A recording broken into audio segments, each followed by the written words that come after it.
At the age of 14, I was raped, and that honestly opened the doors to me just losing myself. On from my testimony video, if you haven't watched it already, please go and check it out on my channel about my story of bullying. Today I'm going to be talking about how I overcame sexual sin.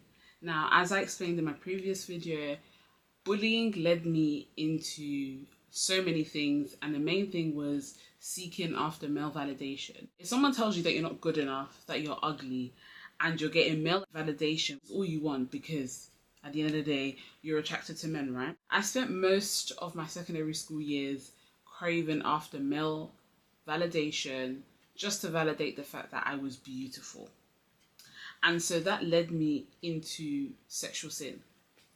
So at the age of 14, I was on my way from school and something tragic happened to me. I ended up losing my virginity. I got raped.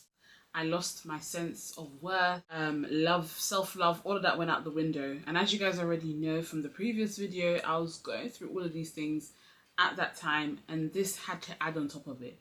And obviously I noticed, because I was maybe looking for male validation, that it kind of made the person assume that I was about that life when I really was not about that life. But yes, that happened to me. And once that happened to me, I completely lost myself. And that's something that a lot of people do not know. I actually went through that. And I guess, as I said, I had two bullies. I had one that was in my school, and I had one in the area that I live in. And that individual in the area that I live in was the one that kind of gave leeway for something like that to happen, in the sense of she was branding me as something I was not. Because she was branding me in that sense, it now kind of opened the door for someone to take advantage. If I'm honest with you guys, I devalued sex. I literally saw sex as nothing. If something like that could happen to me, then okay, I'm gonna go ahead and do it. You know, the thing is, after I would have sexual intercourse with people, guys, I felt like shit. I didn't even really enjoy the process either. I was just doing it because I wanted to keep the other person. More or less, it was to keep the other person happy more than it was to keep me happy. So I would indulge in all of that.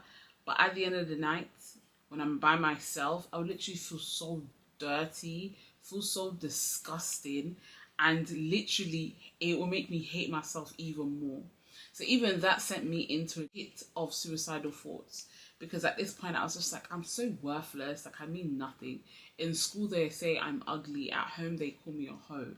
Like at this point there's no winning, because at the end of the day I'm getting branded things that I know I'm not, but I'm trying to validate myself, and here I am doing things to, you know, appease others, because I want you to like me. I want you to appreciate me. I want you to love me. So here I am looking for self-worth in people I know that will never give me that. They will never give me the completeness that I was looking for. They will never give me that because they don't have the capacity to do that. But I was out here looking for it in them. And, you know, it took so many years to finally break out of that chain, to break out of that pit of sexual sin, of continuously doing things to appease others where I felt like shit afterwards. But because I wanted to satisfy the other party or make the other party like me more, I will indulge in things that I know that I don't feel comfortable in doing. And that's exactly what it was. So the turning point really came in once one day I literally went to God and I just started breaking down. I was like, God, I'm tired of this constant repetitive cycle. Guys, if I show you my journal, I have got continuous scripts of me saying to God, please, Lord, change me. I don't want to be this way. Lord, I don't want to do this anymore. Lord, I want you to deliver me. That was my continuous prayer for years. And it took a good 5 years for me to finally break the chain, to break the cord. And it started with prayers. The very moment that I knew how to pray is when things started to change. It's when chains started to break. One thing that God taught me was know what you're fighting in order to fight it. What I was fighting was above me. It was more than just a physical addiction or a physical habit. It was a spiritual battle. And so in order to defeat something spiritually, you need to pray. You need to fast, and you need the assistance of a spiritual father or a pastor. And praise be to God, because at the time I was surrounded by people who would hold my hand in prayer. They didn't know what was going on because I never really opened that side up because I felt so embarrassed and so ashamed. Yet God used those individuals as a vessel to really pray into my life, to break chains. The only way to overcome things like sexual sin is to know what you're fighting. Because some people are fighting generational curses. This is something that's been ongoing in your household. You know, you're coming from a lineage of individuals who are into womanizing. You're coming from a lineage of individuals who have slept around. And so you're carrying the same crown, or you're carrying the same burden. And you need to learn that this is something that is there before me. And so if I am battling this is a spiritual battle. I need to fight it spiritually. It's not until I started battling that battle spiritually that things start to change. At this point, I started to feel more power in myself. I started to see that I don't need to give myself to people in order for me to find worth and value, because my worth and value comes from above. Guys, I slept around. I was doing the most, or to validate myself, or to, have a sense of self-worth, because I felt like I was nothing. I was not worthy of anything. And that changed my relationship to sex. I started seeing sex as something that's useless and worthless. Like, sex is just like, yeah, it's sex. You're having sex, so what? I didn't see any pleasure in sex. I was literally having it to appease the other person. So more time, I'll be straight-faced and I'll be doing it because I don't like what's going on here. I don't want to be doing this. I'm only doing this because I feel like I have to do it. And of course, God delivered me. Mentally, he delivered me. Because at this point, I would literally lie there like a piece of bread. The person would do their doings. And then when it's done, it's just like, okay, we're done. Story's done now. What next? Literally. And you go home, you start crying, you feel like shit, you feel dirty. Like, guys, I would literally bath myself and I'd be scrubbing extra hard. And I'm trying to get rid of all the rubbish and the dirt. It was really a lot. As much as I can sit here and I can tell you the story, it was really, really heavy. It was a very, very serious battle that I had to fight. And sexual sin is something that is dominating a lot of people's lives. A lot of people have an addiction to sex. And some people, it can be an unhealthy addiction. Some people can be like me, where you're doing it to satisfy others. You're doing it to make others feel good about themselves, but you don't like what you're doing and you can't stop because you're already so deep in it. And that was my issue. That was truly my issue. But I overcame. I overcame through prayers. I overcame through fasting. And I overcame through God surrounding me around individuals who could pray. Because some of these people, they prayed into my life. They were like, every single demonic attachment to your life, let it be broken now. There was prayers like, whatever it is influencing you to do things you don't want to do, it is broken now. They had to command, they had to break chains, because the chains were tough. Because here I was screaming and shouting to God and saying, God, free me from this. I don't want to continue. And it's like, I could not stop. I would try and stop, but the cycle will still continue. I will find myself back in the cycle. I was trying to stop, but I could not stop. I could not stop, because the battle was not a physical battle. It was a spiritual battle.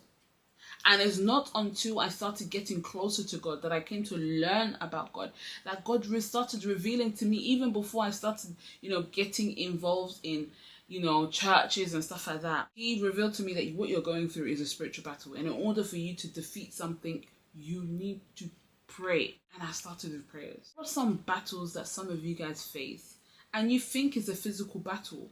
But I'm here to tell you that what you're facing is not physical, it is spiritual. If you want to fight a good fight, go spiritual, because that is what is going on. You need to understand that the spiritual realm controls the physical realm. Before anything manifests itself physically, it has manifested spiritually.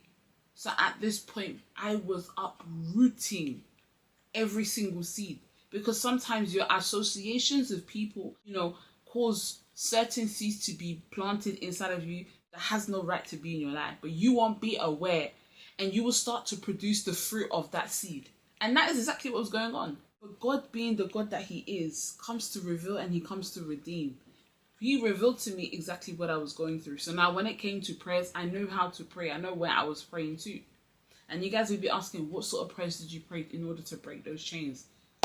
At this point, it was more like an agony cry. I was like, Lord, whatever is fighting me, hey, if you don't come through for me, I don't know what I'm going to do, because I've tried my own. I cannot do it any longer. I need you to come through for me. And guys, he came through. Because it came to a point where sex no longer was something I wanted to do anymore. I may speak to a guy, but if you want to bring sex, I'll tell you no. They'll walk away. Go walk away then. I don't care anymore. Walk away. Because at that moment, the detachment, I was detached with whatever was influencing me to act that way. I'm actually going to read a scripture in Matthew chapter 17. I'm going to start from 14, okay? And this is about a little boy who was inflicted with a certain illness. One thing that Jesus teaches us here is the power of the tongue, the power of declaration, the power that we've been given, the authority that we've been given. So let me read this. I'm going to read it from 14 to 21. So it says, "And when they had come to the multitude, a man came to kneeling down to him and saying, Lord, have mercy on my son, for he is an epileptic and suffers severely, for he often falls into the fire and often into the water. So I brought him to your disciples, but they could not cure him." The fact that the disciples didn't know the power that they carried, in them to also inhabit the same power that Jesus had to heal her son. But you know, they didn't know the power that they carried. And a lot of us don't know the power that we carry until we come across these certain situations that God starts to teach us the power that we carry. I didn't know the power I was carrying. I didn't know that I had power to break chains. I didn't know that this was a spiritual battle and I could fight it.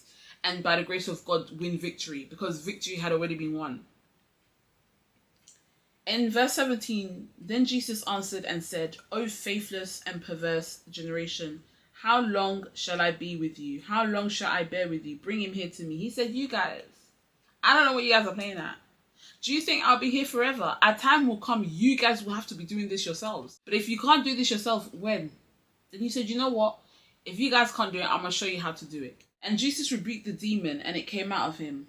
And that the child was cured from that very hour. So it was a demon that was tormenting the child's life and causing all of that to take place, just as a demon was tormenting me. Now some will say, oh, you're using that as an excuse. No, there was a demon tormenting me at that point because I could not stop. I wanted to stop. I didn't like what I was doing, but I still continued to do it. Then verse 19 says, then disciples came to Jesus privately and said, why could we not cast it out? And then Jesus said unto them, because of your unbelief. So they did not have power that they could cast what was tormenting the boy. So in order for you to defeat and overcome sexual sin, a repetitive sin, a sin that you do not want to indulge in but continue to indulge in, you need to believe in the power that you carry. You need to believe that you have authority given by God to destroy chains, to break through chains. Because that's the difference between some and others. Is that some people, they know what they're fighting, but they're too afraid to fight it. And there are some like myself who never knew what I was fighting. But as I started to go deeper in prayer, God started revealing to me, this is exactly what you're fighting and this is exactly how you're going to overcome it. Then it says, because of your unbelief, assuredly I say to you, if you have faith as small as a mustard seed, you will say to this mountain, move from here to there, and it will move, and nothing will be impossible for you. Guys, it takes faith. Faith is how I was able to overcome the demon tormenting my life. Because I had faith in God. Because at this point I was just like, God, why am I going through all of this? Why did I have to get raped? Why did this have to happen to me? Why do I keep on sleeping around? Why do I keep on doing these things? I never understood. I asked questions. I asked and I cried. I cried to God. I said, God, why? I had faith that there was a God. I had faith that he could do something. Even if it wasn't the highest or the biggest amount of faith, I still had some sort of faith that yes, God can do something. He can change my life around. And he truly did. 21, which is the main part, is this kind does not go out except by prayer and fasting. It took prayers, it took fasting to break through chains, because like I said, there are some battles that are spiritual. And in order for you to overcome and defeat those battles, you need to go spiritual. And I did. And this is the reason I'm here today. I can share this story because I went through warfare. That warfare was so tough. It sounds easier than I'm sitting here. You might be thinking, oh, okay, cool. But guys, I really, really had to fight. The only way you can overcome any kind of repetitive sin is by really putting your all into it. Take yourself out of the environment that will cause you to fall. Remove yourself from the crowd of people that continuously cause you to fall, and take yourself to the secret place, because the secret place is where the transformation takes place, the deliverance takes place. And lastly but not least, surround yourself around prayerful people. Surround yourself around people who are fervent in prayers, who pray. Prayer warriors. Because guys, that is where freedom came from me. The very moment that I joined with people that could pray, that's when chains started breaking. Chains started breaking. I started to be able to overcome. I felt stronger in the spirit and my flesh felt small. That is when transformation came. If God can do it for me, he can do it for you too. Overcoming sexual sin and any kind of sin is not hard, but you need to know what you're fighting in order to fight it. Anyways, guys, this is episode 2 of my testimony series. Please watch out for the final part of my testimony series where I'll tell you how God helped me love myself. Please do like, comment, and of course do subscribe for more videos. Alright then, take care. Bye.